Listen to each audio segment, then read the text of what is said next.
ബിസ്മില്ലാഹിർ റഹ്മാനിർ റഹീം. അൽഹംദുലില്ലാഹി റബ്ബിൽ ആലമീൻ വസ്സലാത്തു വസ്സലാമു അലാ റസൂലില്ലാഹ് വഅലാ ആലിഹി വസ്വഹ്ബിഹി അജ്മഈൻ. അമ്മാ ബഅദ്. 4 ചോദ്യങ്ങളാണ് ഇവിടെ ചോദിച്ചിട്ടുള്ളത്. ഇസ്ലാമിൽ വിവാഹത്തിൻ്റെ മാരേജിൻ്റെ വിധി എന്താണ് എന്നുള്ളതാണ്. രണ്ടാമതായിട്ടുള്ളത് നിക്കാഹിന് ശേഷം പൂമാല ഭാര്യ ഭർത്താവിനും ഭർത്താവ് ഭാര്യയ്ക്കും അങ്ങോട്ടും ഇങ്ങോട്ടും ചാർത്തി കൊടുക്കുന്നതിൻ്റെ വിധി എന്താണ്. മൂന്നാമത് മൈലാഞ്ചി കല്യാണം, അതായത് കല്യാണത്തിൻ്റെ തലേ ദിവസം രാത്രിയിൽ സംഘടിപ്പിക്കുന്ന വിവാഹത്തിൻ്റെ മൈലാഞ്ചി കല്യാണത്തിൻ്റെ വിധി എന്താണ് എന്നുള്ളതാണ്. നാലാമത്തെ ക്വസ്റ്റ്യൻ, മഹർ കടമായിട്ട് കടം വാങ്ങി മഹർ നൽകാമോ എന്നുള്ളതാണ്. സഹോദരങ്ങളെ, ഒന്നാമതായിട്ട് നമുക്ക് പറയാനുള്ളത്, വിവാഹം ചെയ്യുക എന്നുള്ളത് ആരോഗ്യമുള്ള, അതോടൊപ്പം തന്നെ ഒരു സ്ത്രീയെ കല്യാണം കഴിച്ച് പോറ്റാൻ അവൾക്ക് ഭക്ഷണവും വസ്ത്രവും പാർപ്പിടോ ഇതൊക്കെ നൽകി അവളെ സംരക്ഷിക്കാൻ കഴിവുള്ള ഒരാൾ തീർച്ചയായിട്ടും വിവാഹം കഴിക്കണം. കാരണം വിവാഹം കഴിക്കുക എന്നുള്ളത് അള്ളാഹുവിൻ്റെ റസൂലിൻ്റെ ചര്യയാണ്. മഹാനായ റസൂലുള്ളാഹി സ്വല്ലല്ലാഹു അലൈഹി വസല്ലം തങ്ങളാണല്ലോ നമ്മുടെ മാതൃക.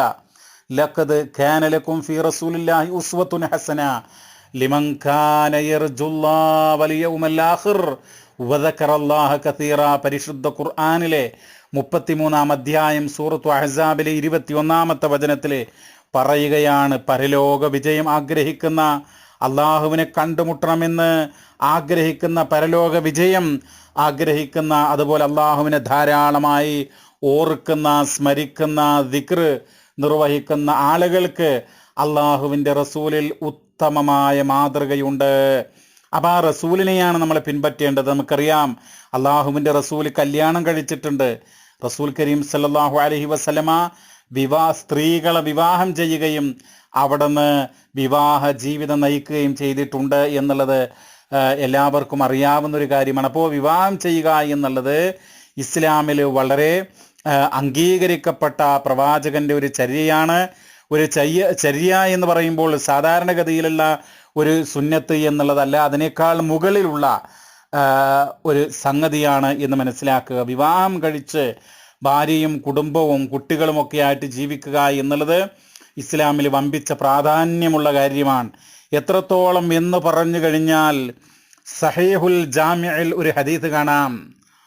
ഒരു സ്ത്രീ തൻ്റെ ഭർത്താവിനോടുള്ള കടമകളെ കുറിച്ച് വിവരിച്ചപ്പോൾ, ഫ ഇന്നമാ ഹുവ ജന്നതുകി വനാറുകി, തീർച്ചയായും നിൻ്റെ ഭർത്താവ് നിന്നെ സംബന്ധിച്ചിടത്തോളം നിൻ്റെ സ്വർഗവും നരകവുമാണ് എന്ന് പറഞ്ഞാൽ, ഭാര്യ ഭർത്താവിനോടുള്ള ബന്ധം, ആ ബന്ധം കൃത്യമായി നിർവഹിച്ചാൽ, അതിൽ വഞ്ചന നടത്താതെ മുന്നോട്ട് പോയാൽ അവൾക്ക് സ്വർഗമുണ്ടെന്നും, അതായത് 5 നേരം നമസ്കരിക്കുകയും റമദാനിൽ നോമ്പനുഷ്ഠിക്കുകയും ഭർത്താവിന് നന്മയിൽ അനുസരിക്കുകയും, ഭർത്താവ് നല്ലത് പറഞ്ഞാൽ അത് അനുസരിക്കണം, കേൾക്കണം, അങ്ങനെ ജീവിച്ചു കഴിഞ്ഞാൽ തീർച്ചയായിട്ടും അവൾക്ക് സ്വർഗമുണ്ട് എന്നാണ്.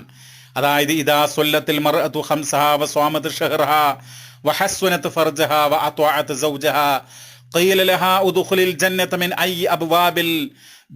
ഐ അബ്വാബിൽ ജന്നത ശിഇതി എന്നാണ്. അതായത് ഒരു സഹോദരി 5 നേരം നമസ്കരിക്കുക, വസ്വാമത്ത് ഷഹ്റഹ റമളാനിൽ നോമ്പനുഷ്ഠിക്കുക, അതുപോലെ തന്നെ വഹസ്വനത്ത് ഫർജഹ അവളുടെ ജനനേന്ദ്രിയങ്ങൾ ഏറ്റവും അള്ളാഹു അനുവദിച്ച, അള്ളാഹു ഹലാലാക്കിയ മാർഗത്തിൽ മാത്രം അത് വിനിയോഗിക്കുക. അതോടൊപ്പം തന്നെ വഅത്വഅത് സൗജഹ തൻ്റെ ഭർത്താവിനെ അനുസരിക്കുക. നല്ല കാര്യത്തിൽ ഭർത്താവ് ചീത്ത പറഞ്ഞാൽ, തെറ്റായ കാര്യങ്ങൾ പറഞ്ഞാൽ അതനുസരിക്കേണ്ടതില്ല.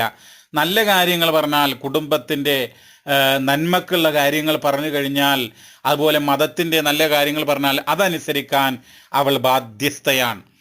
അങ്ങനെയൊക്കെ ചെയ്താൽ ഖീല ലഹാ അവളോട് പറയപ്പെടും, ഉദ്ഖുലിൽ ജന്ന നീ സ്വർഗത്തിൽ പ്രവേശിച്ചോ, മിൻ ഐ അബ്വാബിൽ ജന്നതി ശിഇതി സ്വർഗത്തിൻ്റെ ഇഷ്ടമുള്ള കവാടങ്ങളിലൂടെ. സ്വർഗത്തിന് കുറേ ബാബുകളുണ്ട്, കുറേ ഗേറ്റുകളുണ്ട്. ഇഷ്ടമുള്ള ആ ഗേറ്റിലൂടെ നിനക്ക് പ്രവേശിക്കാമെന്ന്. അത്രമാത്രം പ്രാധാന്യമുണ്ട് ഒരു നല്ല സ്ത്രീക്ക് എന്നുള്ളത്. അപ്പം ചുരുക്കത്തിൽ പറയാനുള്ളത്, വിവാഹം എന്ന് പറയുന്നത് ഒരു പുരുഷനെ സംബന്ധിച്ചിടത്തോളം, ഒരു സ്ത്രീയെ സംബന്ധിച്ചിടത്തോളം ഈ ഹദീസിൻ്റെയൊക്കെ വെളിച്ചത്തിൽ പറയാനുള്ളത് അവരുടെ സ്വർഗവും നരകവും നിശ്ചയിക്കുന്ന കാര്യമാണ് എന്നുള്ള അത്രമാത്രം പ്രാധാന്യമുണ്ട് ഇസ്ലാമിലെ വിവാഹത്തിന് എന്ന് മനസ്സിലാക്കുക. ഒരു കാര്യം കൂടെ പറയട്ടെ, അതായത് ഒരിക്കൽ നബി സല്ലല്ലാഹു അലൈഹി വസല്ലമയുടെ അടുക്കൽ വന്നല്ലോ ചില ആളുകൾ. അങ്ങനെ നബിയുടെ അമലുകളെ കുറിച്ചൊക്കെ അവരെ അറിഞ്ഞു. അങ്ങനെ ഒരാൾ പറഞ്ഞു, ഞാൻ കല്യാണം കഴിക്കൂല എന്ന് പറഞ്ഞു. വേറൊരാൾ പറഞ്ഞു ഞാൻ രാത്രി ഉറങ്ങൂല, രാത്രി മുഴുവൻ നമസ്കരിക്കായിരിക്കും എന്നൊക്കെ പറഞ്ഞു. വേറെ ഒരാൾ പറഞ്ഞു ഞാൻ എന്നും നോമ്പ് നോൽക്കുമെന്ന് പറഞ്ഞു. ഇത് കേട്ടപ്പോൾ അള്ളാഹിൻ്റെ റസൂൽ എന്താ പറഞ്ഞത്? ഞാൻ ഏറ്റവും കൂടുതൽ ബഖ്തിയുള്ള ആളാണ്, തഖ്വയുള്ള ആളാണ്, പക്ഷേ ഞാൻ കല്യാണം കഴിക്കുന്നു, എനിക്ക് ദാമ്പത്യ ജീവിതം നയിക്കുകയാണ് ഞാൻ. പക്ഷേ ഞാൻ എന്ത് ചെയ്യുന്നു? ഞാൻ നോമ്പ് നോൽക്കുന്നു, നോമ്പ് മുറിക്കുന്നു, രാത്രി നമസ്കരിക്കുന്നു, രാത്രി ഉറങ്ങുന്നു, ഇതൊക്കെ ചെയ്യുന്നു. അപ്പം അതുകൊണ്ട് ഫമൻ റഗിബ അൻ സുന്നത്തി ഫലൈസ മിന്നി, എൻ്റെ ചര്യയോട് ആർക്കെങ്കിലും വിരോധമുണ്ടെങ്കിൽ, ആരെങ്കിലും വിരക്തി കാണിക്കുന്നുവെങ്കിൽ അവൻ എന്നിൽ പെട്ടവനല്ല, അഥവാ മുസ്ലിം അല്ല എന്നർത്ഥം. അതായത് ചുരുക്കത്തിൽ പറയാനുള്ളത്, വിവാഹം വളരെ വളരെ സുപ്രധാനമായിട്ടുള്ള ഒരു സംഗതിയാണ് ഇസ്ലാമിൽ എന്ന് അറിയുക. രണ്ടാമത്തെ കാര്യം, നിക്കാഹിന് ശേഷം പൂമാല കൊണ്ട് താലി ചാർത്താമോ എന്നുള്ളതാണ്. പൂമാല കൊണ്ട് താലി ചാർത്തുക എന്നുള്ളത് മൊത്തത്തിൽ ഹൈന്ദവ ക്രൈസ്തവ ആചാരവും അനുഷ്ഠാനവുമാണ്. എങ്കിൽ പോലും ഒരു പ്രദേശത്ത് അവിടെ മുസ്ലിങ്ങൾ ധാരാളമായിട്ട് ആ പ്രദേശത്ത് അങ്ങനെ ചെയ്യുന്നു. നിക്കാഹിന് ശേഷം ഇസ്ലാമിക ശരീഅത്തനുസരിച്ചുള്ള നിക്കാഹ് കഴിഞ്ഞിട്ട് ഭാര്യ ഭർത്താവിനും ഭർത്താവ് ഭാര്യയ്ക്കും ഒരു പൂമാല ഇട്ടുകൊടുത്തു എന്നുള്ളത് കൊണ്ട് പ്രശ്നമൊന്നുമില്ല. പക്ഷേ അത് ഒഴിവാക്കുകയാണ് ഏറ്റവും നല്ലത് എന്നാണ് ഉണർത്തുവാനുള്ളത്. പ്രത്യേകിച്ച് അത് പൊതുജനങ്ങൾക്കിടയിൽ വെച്ചിട്ട് കുറേ ആളുകൾ, അന്യപുരുഷന്മാരും അന്യ സ്ത്രീകളൊക്കെ ഉണ്ട്, അവരുടെ മുമ്പിൽ വെച്ച് ഈ പുതു മണവാട്ടിയുടെ കഴുത്തും അതുപോലെ മാറുമൊക്കെ കാണുന്ന രൂപത്തിൽ പിന്നെ ആ പൂവൊക്കെ ഇട്ട് കൊടുക്കുക, അത് ഒഴിവാക്കേണ്ടതാണ് എന്നാണ് പറയാനുള്ളത്. അത് ഒഴിവാക്കുകയായിരിക്കും ഏറ്റവും ഉത്തമം എന്നാണ് ഉണർത്തുവാനുള്ളത്. മറ്റൊന്ന് മൈലാഞ്ചി കല്യാണമാണ്. മൈലാഞ്ചി കല്യാണം എന്ന് പറഞ്ഞാൽ വിവാഹത്തിൻ്റെ തലേ ദിവസം രാത്രി ഓഡിറ്റോറിയത്തിലോ അല്ലെങ്കിൽ വിവാഹ വീട്ടിലോ ഒക്കെ വെച്ചിട്ട് എല്ലാവരെയും വിളിച്ചിട്ടന്ന് ഒരു കല്യാണം. ഏകദേശം കല്യാണത്തിന് പങ്കെടുക്കുന്ന 99% ആളുകളും മൈലാഞ്ചി കല്യാണത്തിൽ പങ്കെടുക്കും. എന്നിട്ട് മൈലാഞ്ചി ഇടുക, ഓരോ പെൺകുട്ടികൾ വന്നിട്ട് ഈ പുതുമണവാട്ടിക്ക് മൈലാഞ്ചി ഇട്ട് കൊടുക്കുക, അവിടെ ഗാനമേള നടത്തുക, ഇതൊക്കെ തന്നെയും തെറ്റായ കാര്യമാണ്, ഒഴിവാക്കേണ്ടതാണ്. നമ്മൾ ഈ വിവാഹം എന്ന് പറയുന്നത് ഇങ്ങനെ ആർഭാടമുണ്ടാക്കാൻ വേണ്ടിയിട്ട് പാടുള്ളതല്ല, ദൂർത്തടിക്കാൻ വേണ്ടി പാടുള്ളതല്ല.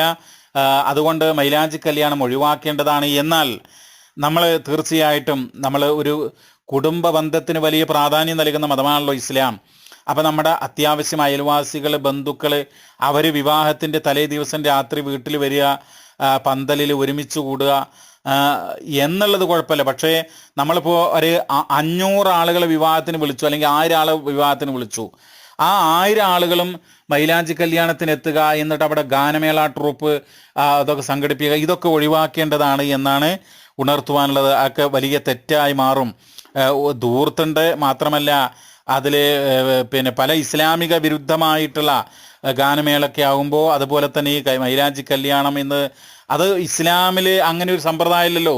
നബിയും സഹാബത്തും അവരൊക്കെ കല്യാണം കഴിച്ചപ്പോൾ അങ്ങനെ ഒരു മൈലാഞ്ചി കല്യാണം ഇല്ലല്ലോ. അപ്പോൾ നമ്മളത് ഒഴിവാക്കുകയായിരിക്കും ഉത്തമം എന്നാണ് പറയാനുള്ളത്.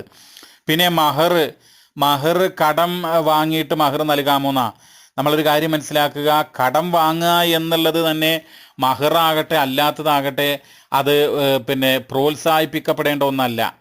അതൊരു നല്ല കാര്യമല്ല, ഒരു ഹൈറായ കാര്യമല്ല. കടം മൊത്തത്തിൽ അള്ളാഹിൻ്റെ റസൂല് കടത്തിൽ നിന്ന് രക്ഷ കിട്ടായപ്പോഴും പ്രാർത്ഥിച്ചിരുന്നു. നമസ്കാരത്തിൽ നമ്മൾ അത്തഹിയാത്തും സ്വലാത്തും കഴിഞ്ഞാൽ ജഹന്നമിൻ്റെ അദാബെന്ന്, ഖബറിൻ്റെ അദാബെന്നൊക്കെ രക്ഷ തേടുമല്ലോ. അല്ലാഹുമ്മ ഇന്നി അഊദു ബിക മിൻ അദാബി ജഹന്നമ വമിൻ അദാബിൽ ഖബർ വമിൻ ഫിത്നത്തിൽ മഹ്യാ വൽ മമാത്ത് വമിൻ ശർരി ഫിത്നത്തിൽ മസീഹിദ് ദജ്ജാൽ എന്നുള്ള ദുആ കഴിഞ്ഞിട്ട് അള്ളാഹിൻ്റെ റസൂൽ പ്രാർത്ഥിക്കുന്ന ഒരു പ്രാർത്ഥന സലാം വീട്ടുന്നതിന് മുമ്പായിട്ട് എന്താ? അല്ലാഹുമ്മ ഇന്നി അഊദു ബിക മിനൽ മഅ്സമി വൽ മഗ്റം, അള്ളാഹുവെ പാപത്തിൽ നിന്നും കടത്തിൽ നിന്നും ഞാൻ നിന്നോട് രക്ഷ തേടുന്നു എന്നുള്ളതാണ്.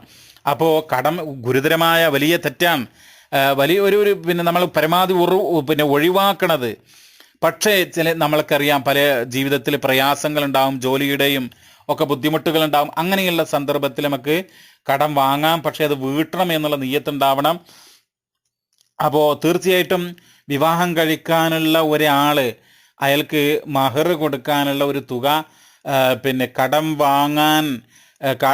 വാങ്ങേണ്ടി വരികയാണ് എങ്കിൽ, അദ്ദേഹത്തിന് വീട്ടാനുള്ള ശേഷി ഉണ്ട് എങ്കിൽ ഉടനടി ജോലിയൊക്കെ എടുത്ത് ശമ്പളം കിട്ടി അല്ലെങ്കിൽ മറ്റുള്ള വരുമാനങ്ങൾ നേടി അതിൻ്റെ കടം വീട്ടാനുള്ള സൗകര്യം ഉണ്ട് എങ്കിൽ കടം വാങ്ങിയ മഹർ നൽകാവുന്നതാണ്. അത് ജായിസാണ്, കുഴപ്പമൊന്നുമില്ല.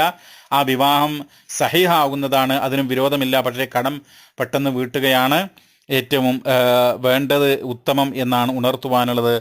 അല്ലാഹു അഅലം വസല്ലല്ലാഹു വസല്ലമ അലാ നബീന മുഹമ്മദ് വൽഹംദുലില്ലാഹി റബ്ബിൽ ആലമീൻ.